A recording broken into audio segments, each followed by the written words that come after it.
Irmãos, estamos em mais uma aula da Escola Bíblica Dominical. A lição de hoje é a lição número 8, Espiritualidade Saudável. E o nosso texto está em 2 Pedro, capítulo 3, de 8 a 18.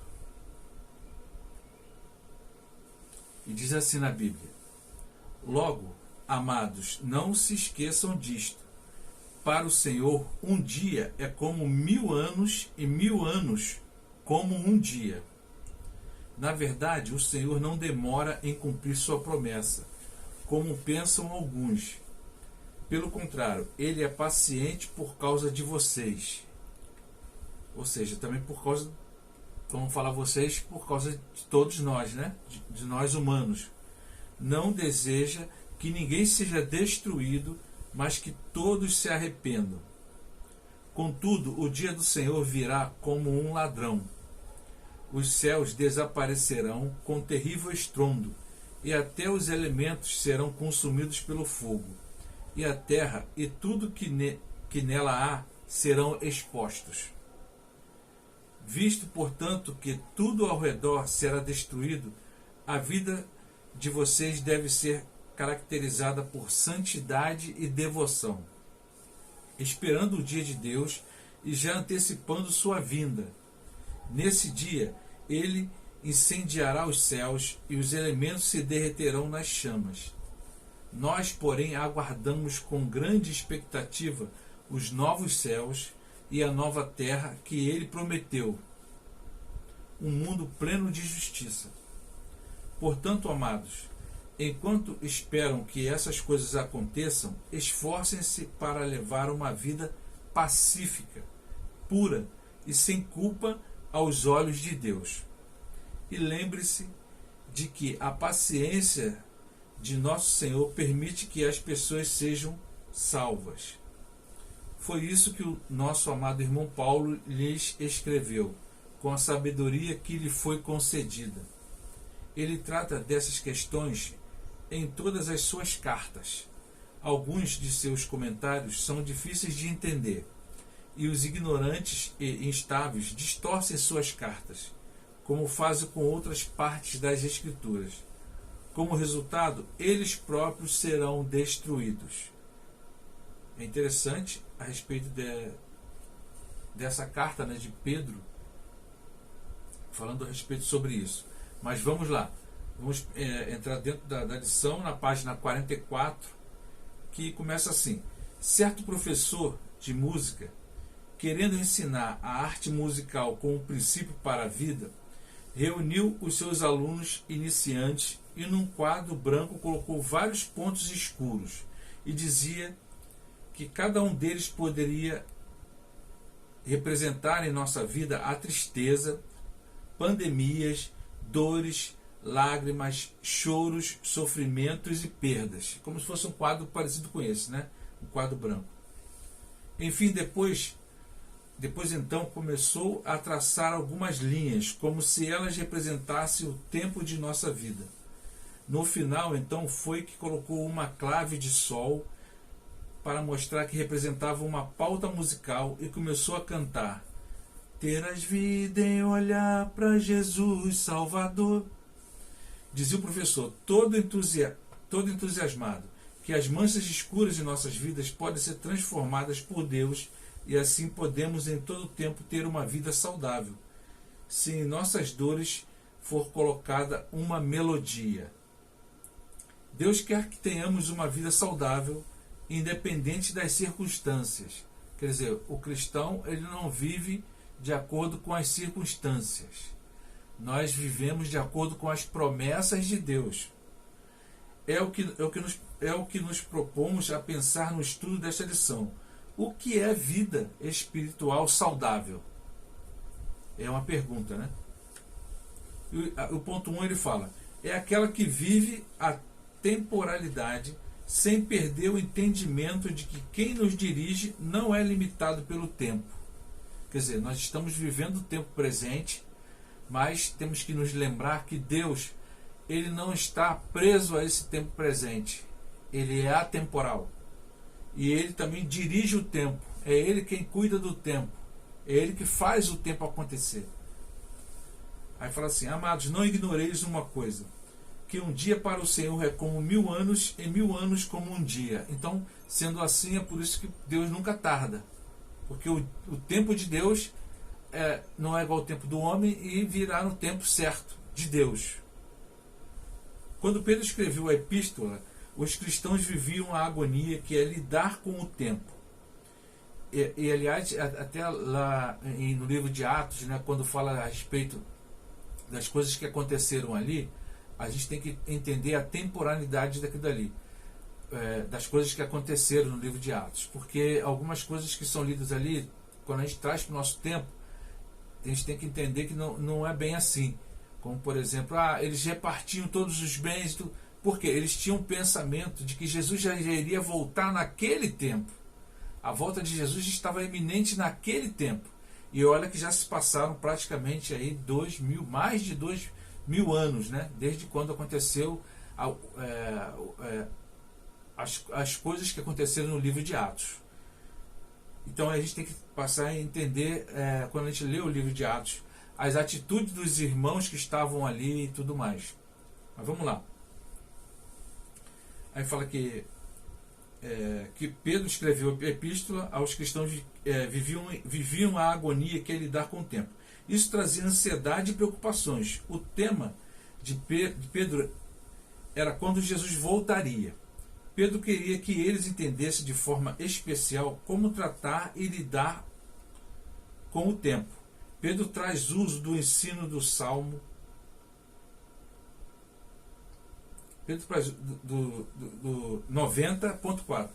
90.4. Porque 1000 anos são aos teus olhos como o dia de ontem que passou, e como a vigília da noite. Quando lidamos com os propósitos de Deus, a questão de tempo é indiferente. Era isto que Pedro estava ensinando. Nossa vida precisa estar bem sincronizada com o sentido de tempo. O tempo incorpora valores porque nos faz pensar, refletir e decidir. As decisões são resultadas de cada momento que vivemos. É preciso ter uma compreensão do que seja o nosso tempo e o tempo de Deus. É isso que é muito interessante, né? E as coisas acontecem na nossa vida quando há um cruzamento do nosso tempo com o tempo de Deus. Aí as coisas já acontecem de acordo com a vontade de Deus. Não há como viver de maneira saudável nessa época que estamos vivendo, cheio de desafios impostos pela pandemia que assola o mundo, sem a exata compreensão do que seja e como viver cada tempo de nossa vida. Também nós temos que entender que, até através da história, né? Quantas pandemias já aconteceram através da história? Porque nós estamos vivendo numa pandemia agora, a gente imagina que essa é a pior das pandemias. Por quê? Porque eu estou vivendo nela. Mas as coisas não são bem assim. A igreja já passou por guerras, por perseguições, por pandemias, por tudo que você possa imaginar. E ela está chegando, quer dizer, chegou ao século XXI, ao nosso tempo, porque é da permissão de Deus que chegasse até esse tempo e passasse por todas as dificuldades. Mas aqui nesse estudo nós vamos ler, como nós estamos falando aqui, né? Como a gente poder ter uma vida saudável, né? Uma vida cristã saudável nesse tempo, nesses tempos que nós estamos vivendo. Aí ele vai falar assim: fomos surpreendidos pela pandemia, mas Deus nunca é surpreendido. E isso é que é a chave, a questão toda. Nós podemos ser surpreendidos, a igreja de Cristo pode ser surpreendida, mas Deus não é surpreendido. Ou seja, a noiva, aqui é a igreja, é surpreendida, mas o noivo, que é Deus, não é surpreendido. Ele é o Senhor de tudo e de todos. Tudo está sob seu domínio, força, autoridade e poder. Especula-se sobre quanto tempo vai durar a pandemia. Esse talvez seja um dos assuntos que é top 1 da internet e tudo mais. Quando que vai terminar essa pandemia? Mas para Deus não faz diferença se foi ontem, se é hoje ou se será amanhã. Deus é o Senhor da história. Ele dirige a história, não determina a história, mas pode e intervém na história e tem uma teologia para a história. Aliás, a história é feita de acordo com a teologia, de acordo com o que Deus age na história. As situações e circunstâncias da vida não devem nos fazer parar, estacionar nas preocupações deste tempo presente. Podemos até perder o controle de algumas situações em nossa vida, mas Deus nunca perde o controle do tempo e de nossa vida. Por isso que compreender o tempo de Deus renova a nossa esperança. E agora nós vamos para o ponto 2, que fala: compreende que o tempo do cumprimento das promessas de Deus tem como base a sua longanimidade. Está no versículo 9 do texto que nós lemos. O Senhor não retarda a sua promessa, ainda que alguns a tenham por tardia, mas é longânimo para conosco, não querendo que alguns se percam, senão que todos venham a arrepender-se. Se existe uma coisa que nós estamos aguardando e estamos achando que está demorado, é porque Deus tem um propósito nesse tempo, com certeza, e esse propósito está envolvido com pessoas. E por estar envolvido com pessoas, Deus não quer que ninguém se perca. E é aí que é o X da questão. Se nós já temos a nossa salvação, temos que entender que existem muitas, mas muitas pessoas nesse mundo que ainda não têm a sua salvação. Por isso Deus é longânimo, né, para que nenhuma dessas pessoas possam se perder. Pedro então trata do tema falando sobre a longanimidade divina. A promessa da volta de Jesus não era uma promessa individual. Isso é muito importante para a gente falar. Nós analisamos muitos textos da Bíblia, individualizando para nós, individualizando para a nossa igreja, individualizando para a nossa denominação, só que não é assim. Deus tem a sua igreja espalhada por toda a parte desse mundo. Então as promessas de Deus são para toda a sua igreja espalhada pelo mundo. Como ele fala aqui, né? A promessa da volta de Jesus não era uma promessa individual, nem para um povo, nem para algumas pessoas. O que para alguns cristãos era uma promessa demorada. Por eles imaginarem que somente eles seriam salvos. Somente o povo, né, que existia naquela época seria salvo. Deus está atravessando gerações, alcançando vidas através dessas gerações. Para Pedro era um tempo de longanimidade de Deus. Deus é longânimo. Pedro diz que Deus não retarda, ou seja, Deus não trata a sua promessa com indiferença. Nós falarmos que Deus está retardando é como se nós estivéssemos falando que Deus está sendo indiferente com o que está para acontecer. Não podemos desprezar as riquezas da graça de Deus. Efésios 1, versículo 7, em quem temos a redenção pelo seu sangue, a remissão das ofensas, segundo as riquezas da sua graça.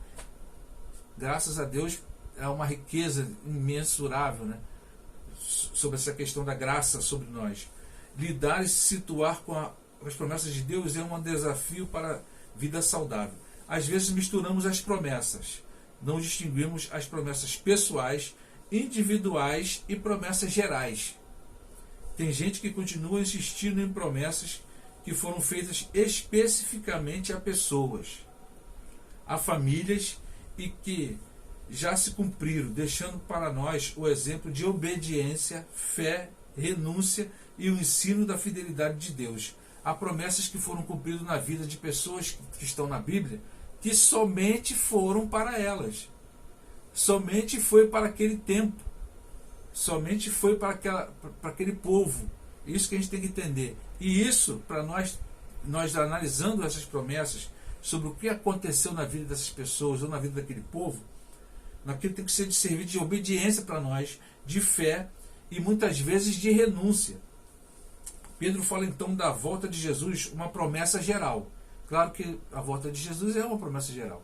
E inclusive o que a gente tem que entender na volta de Jesus é que Jesus está voltando todos os dias. Para quem? Para algumas pessoas. que estão partindo desse mundo e estão indo para a glória, para o encontro com Jesus. Alguns murmuram e mudavam de comportamento porque não viam o cumprimento da volta de Jesus, e isso acontece até nos dias de hoje.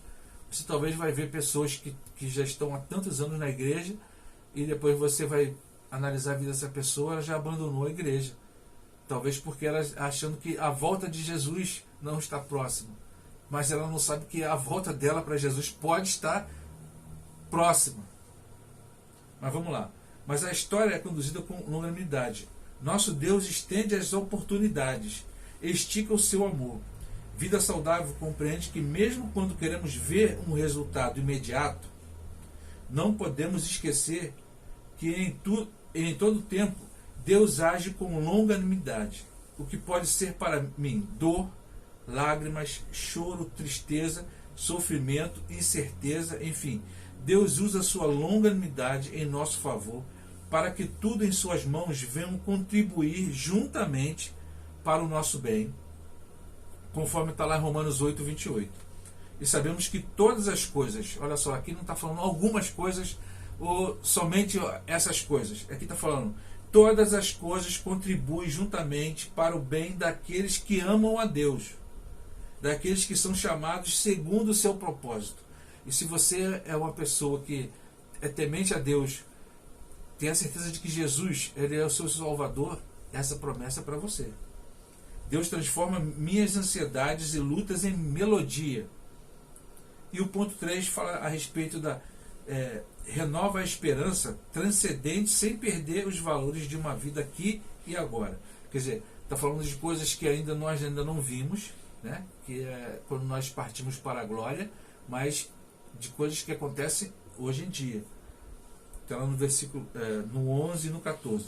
Havendo, pois, de perecer todas as coisas, que pessoas vos convém ser em santo trato e piedade. Por isso, amados, aguardando essas coisas, procurai que deles sejais achados imaculados e irrepreensíveis. Essa é a nossa parte. Que Deus nos encontre imaculados e irrepreensíveis em paz.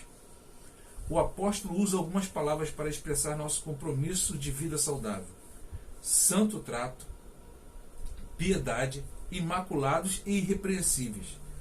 Santo trato é o procedimento diferente, com retidão e pureza. Piedade significa que não pode haver apatia em nossa vida. O Cristo imaculado que voltaria deveria ser alvo, ou seja, o exemplo, o estímulo, a motivação para que o aguardo de sua vida, os cristãos pudessem representá-lo vivendo com santidade, sem mácula. Isto representava um contexto conflitante. Vivemos o aqui e o agora. Nós somos muito o aqui e o agora, mas com perspectivas na eternidade. Essa é a perspectiva do cristão. Vivemos o aqui e o agora, mas com perspectivas lá, né, na eternidade com Cristo. Vivemos num contexto pátrio terreno, mas sabendo que temos valores eternos. Como os cristãos deveriam aguardar o momento da volta de Jesus? Isso é muito importante saber. Murmurando, reclamando, debatendo tempos e estações? Não. Especulando resultados? Também não. Precisavam viver dignamente conforme o chamado do Senhor, com compromisso aqui, mas sabendo que a justiça verdadeira e plena, absoluta, será na eternidade. Isso é, as pessoas que mais acontece todos os dias, e a imprensa dá muita ênfase a isso, é a tal da justiça aqui na terra. Irmãos, não vamos ter nunca justiça aqui na terra, né? Porque as pessoas que se dizem juízes, né, sobre várias situações, eles têm muitas falhas. Então, o juízo dessas pessoas não é um juízo perfeito, não é um juízo de Deus. E Deus sabe o motivo pelo qual ele pode se exercer o seu juízo ou a sua misericórdia sobre a vida de pessoas. Vamos lá. Mas viver os valores do reino, enquanto aqui é o meu compromisso de viver de maneira saudável. E o ponto 4 o ponto 4 fala: tem compromisso integral, íntegro e coerente para com as Escrituras. Falando disto, como em todas as suas epístolas, entre as quais há pontos difíceis de entender. Né? Realmente, algumas coisas das epístolas de Paulo, principalmente, algumas coisas são difíceis de entender. Agora ele fala que os indoutos e inconstantes torcem, e por causa de ser difícil de entender, algumas pessoas torcem a palavra de Deus também nos dias de hoje, né? Talvez para uso fruto seu, né? Para ser usado, né? A seu favor, vamos botar assim, e igualmente as outras escrituras para a sua própria perdição. Isso acontecendo com certeza para a perdição dessas pessoas. Assim como não existe vida saudável sem uma boa alimentação, é impossível você ter uma vida saudável sem uma boa alimentação, né? Falando no sentido físico. Equilibrada e rica em vitaminas e sais minerais e tudo que o corpo precisa para estar bem ajustado e funcionando devidamente.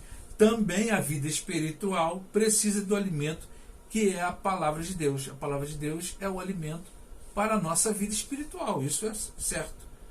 A Bíblia é sagrada. O apego à palavra com reverência, temor, leitura, meditação, estudo e obediência fazem dela por ser viva e eficaz. Ou seja, ela está sempre viva, uma coisa que está sempre viva, e tem a sua eficácia sobre nós. Nossa vida mais feliz, ela nos evita a pecar. É proteção da alma e do coração. Faz-nos firmes em tempo de lutas, provações e tentações. Dá-nos robustez na fé, porque esta vem pelo ouvir a palavra, né? A gente fala muito sobre a questão do ouvir a palavra, e é verdade, nós temos que ouvir a palavra.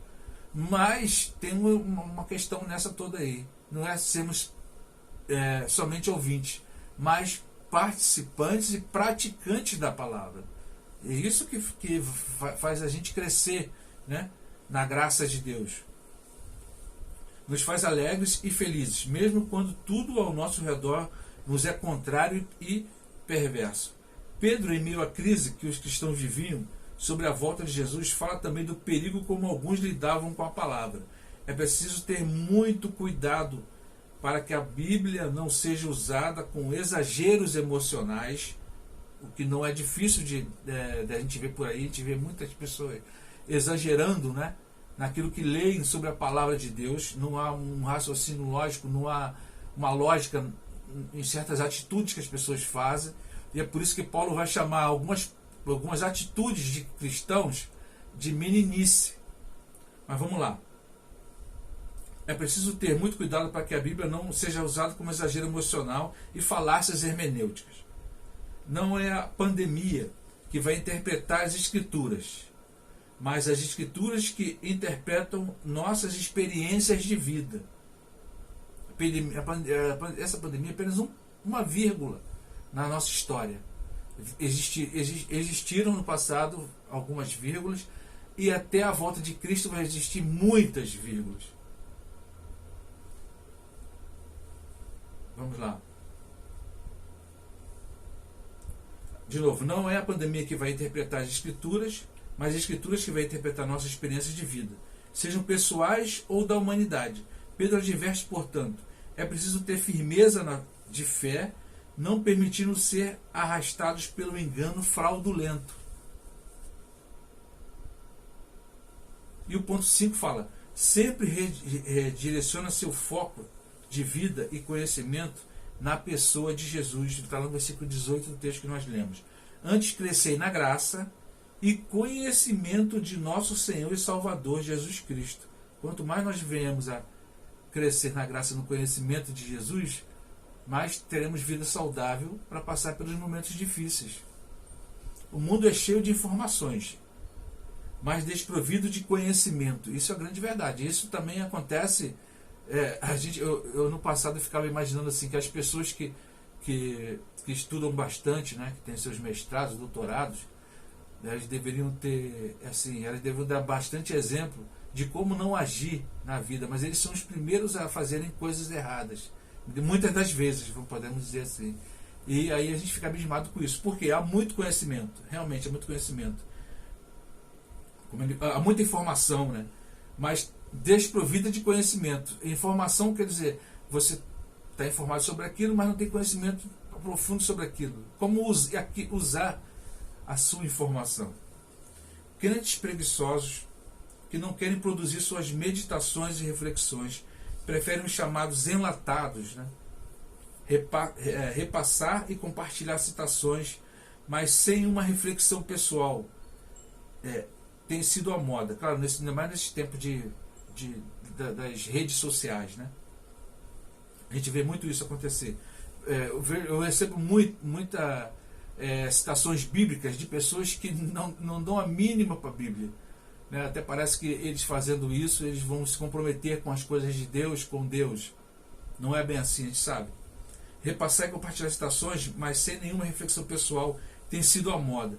É a geração dos consumistas da fé. Só querem consumir e nada mais. Pedro, diante de tantas incertezas de cristãos e diante do que diziam ser demorado, apresenta a agenda da vida cristã, a agenda do crescimento na graça e conhecimento de nosso Senhor Jesus Cristo. Pedro menciona duas questões básicas: graça e Jesus. Enquanto as coisas não se cumprem, continuamos recebendo o cuidado gracioso de Deus. Devemos crescer na dependência de Deus. Depender cada dia do Senhor, com ou sem pandemia, com fartura ou escassez. Não importa, o Senhor disse a Paulo: a minha graça te basta, porque o meu poder se aperfeiçoa na fraqueza. Está lá em 2 Coríntios 2, 9, só a parte A do versículo. Agora, para pensar em agir, a gente vai chegamos até aqui, né? Compreenda e viva o tempo de Deus com paciência e fé. Duas coisas que tem que andar junto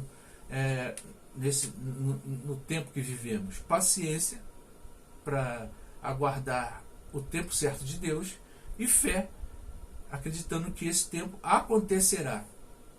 Mantenha a calma e a paz em sua casa, vida profissional e pessoal. Deus está no controle. Às vezes a gente fica vendo, né, certas atitudes de irmãos, pelo que eles fazem, dá a entender mais que eles estão em desespero do que praticando a sua fé. E aí a gente tem que passar a nos policiar em relação a isso. Será que nossas atitudes, para as pessoas que estão no mundo, vendo nossas atitudes, elas estão vendo fé ou estão vendo desespero em nós? Para você pensar. Estamos no pensar e agir aqui. Ponto 2. Nossa esperança na eternidade não pode diminuir nosso compromisso com os valores do reino de Deus.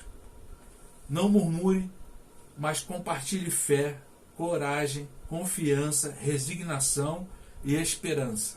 Aliás, é isso que o mundo está aguardando da Igreja de Cristo. Dedique mais de seu tempo à oração e à leitura da palavra de Deus, para que haja fortalecimento nosso, né? É a questão da saúde espiritual que foi falado lá atrás.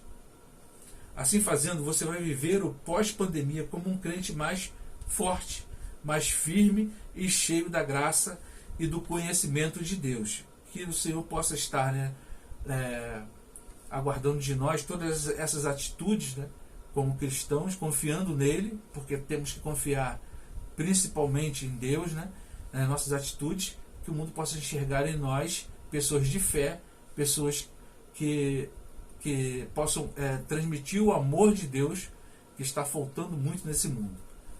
Irmãos, vamos orar, vamos agradecer a Deus por tudo, por esse domingo maravilhoso que o Senhor nos concede. Pai, nós te louvamos, te agradecemos por tudo, porque o Senhor é quem dirige as nossas vidas. É o Senhor que está conosco, é o Senhor que nos fortalece. Nós louvamos e bendizemos o teu santo nome. Tudo nós agradecemos, porque sabemos de onde vêm essas coisas, de onde vem aquilo que nos fortalece. Isso vem do Senhor, que nos dá o hoje, nos dá a esperança do amanhã. Nós louvamos e bendizemos o teu santo nome e aguardamos a vinda de Cristo Jesus. Tudo isso nós te pedimos e agradecemos no nome santo de Jesus. Amém.